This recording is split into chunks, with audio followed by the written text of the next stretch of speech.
중학교 내신이 11%로 고등학교에 입학했는데 고등학교 1학년 마칠 때 내신은 2점대 중반 정도였습니다. 고등학교 1학년 때는 막막하고 정보가 없는 시기여서 목표가 뚜렷하지 않았는데 점점 경험을 많이 쌓아가면서 고등학교 1학년 마칠 때쯤에는 최상위권 대학에 진학하는 것이 목표가 되었습니다.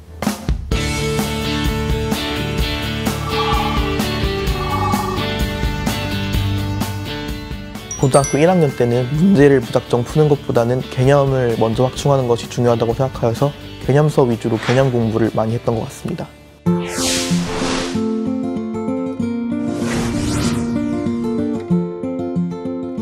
국어에서 화법과 작문 문제는 실수가 아니면 거의 틀리는 일이 많지 않았기 때문에 실수를 잡는 것이 가장 중요하다고 생각했습니다.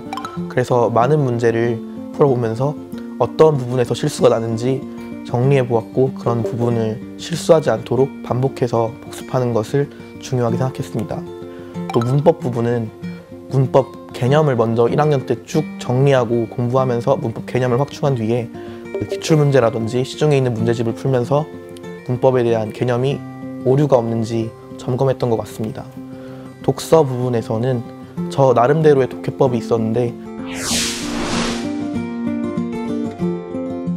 독해법에 맞춰서 모든 지문을 다 읽는 것이 아니라 필요한 부분만 발췌해서 인과성과 그 중요한 부분을 좀 발췌해서 읽는 것을 통해서 다른 친구들보다 시간 면에서 많이 절약할 수 있었던 것 같습니다. 소설 부분에서는 인물의 성격과 그 인물들의 갈등 관계를 파악함으로써 독해력을 기르는 것을 중요시했던 것 같습니다. 또 시에서는 화자의 의도와 그 화자가 위치하고 있는 배경 같은 것을 중요하게 파악하면서 시에 알맞는 독해력을 기르려고 했던 것 같습니다.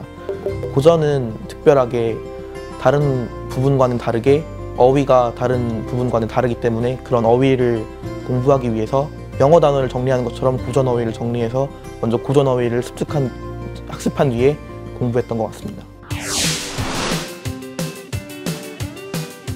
수학 역시 1, 2학년 때는 개념 확충에 시간을 많이 투자했던 것 같습니다. 개념서를 보면서 먼저 올바른 개념이 무엇인지 탐구하였고 또 개념이 확충된 2, 3학년 때는 기출문제나 EBS 연기교재를 풀이하면서 개념을 점검하였는데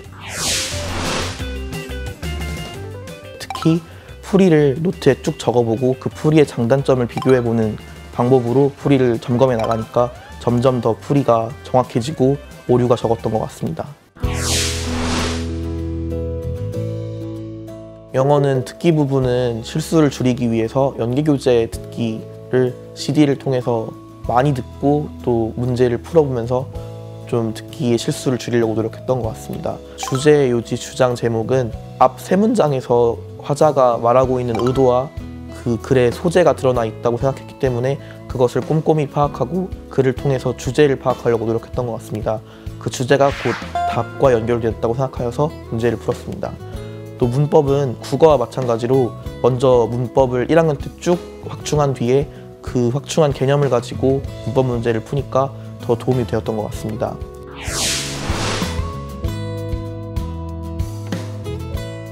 빈칸 같은 경우에는 주장, 요지, 주제, 제목과 같이 앞 세 문장에서 주제와 소재 그리고 화자의 의도를 먼저 파악하여서 그 빈칸의 위치에 따라서 빈칸이 주제와 반대인지 빈칸의 예시인지 파악하여서 빈칸 문제를 풀었던 것 같습니다. 순서 문제는 박스의 뒷부분과 A, B, C 부분의 앞부분을 끼워 맞춰가면서 잘 연결이 되는지 풀어보았고 또 대명사, 고유명사, 정관사더, 시간이나 장소, 연결사 등을 파악하면 좋은 키워드가 되어줄 수 있어서 그러한 점에 집중해서 문제를 풀었던 것 같습니다.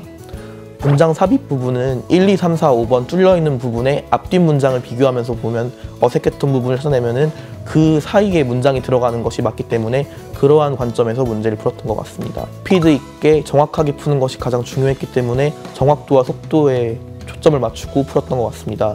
요즘 41번, 42번 문제가 어려워지는 추세인데 그 문제는 특히 조금 독해를 정확하게 하려고 노력을 해서 문제를 풀었던 것 같습니다. 저는 탐구 과목으로 생활과윤리와 윤리와 사상을 선택했는데 윤리 과목 역시 개념이 중요하다고 생각했으나 처음에 개념서를 보면서 개념을 확충하기가 다른 과목에 비해서 조금 어려웠기 때문에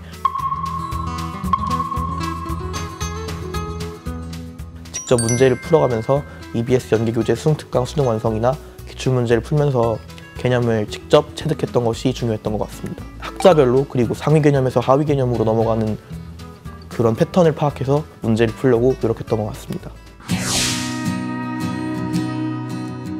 고2 겨울방학 때는 고3 올라가기 전에 제 개념을 점검할 수 있는 마지막 시기였기 때문에 그동안 공부했던 개념이 올바른지에 대해서 점검하였습니다. 고2 겨울방학 1월에는 수능 특강이 출시되기 때문에 그 이후에는 수능 특강 위주로 공부를 열심히 했던 것 같습니다. 특히 필요한 과목은 수능 특강을 3번 이상 공부한 정도로 수능 특강을 중요하게 공부했던 것 같습니다.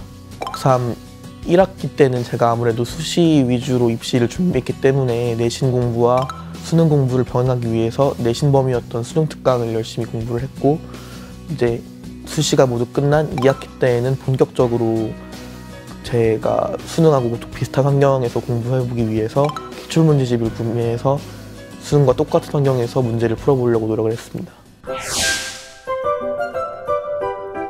다른 사이트에 비해서 EBS 교재 문제풀이를 열심히 해주셨던 것이 저는 도움이 많이 되었던 것 같습니다. 특히 EBS 교재에 나타나 있는 문제 코드를 사이트에 입력하면 여러 선생님의 강의를 비교해보면서 들을 수 있었기 때문에 도움이 많이 되었던 것 같습니다. 또 내신 준비하는데도 뉴탐스러운 강의 같은 강의가 굉장히 도움이 많이 되었습니다. 고3 수험 생활 동안 조금 부정적인 마음으로 지친다, 늦었다라는 생각을 하기보다는 긍정적인 사고방식으로 공부하셨으면 좋겠습니다. 긍정적인 사고방식을 가지다 보면 결국에 좋은 결과가 있을 거라고 믿습니다. 또 학부모님들께서는 학생들을 푸시하기보다는 서포트 해주시면서 응원해주시면 좋은 결과가 있을 것 같습니다. 그리고 마지막으로 저를 위해 응원해주시고 격려해주신 많은 분들께 감사하다는 말 전하고 싶습니다.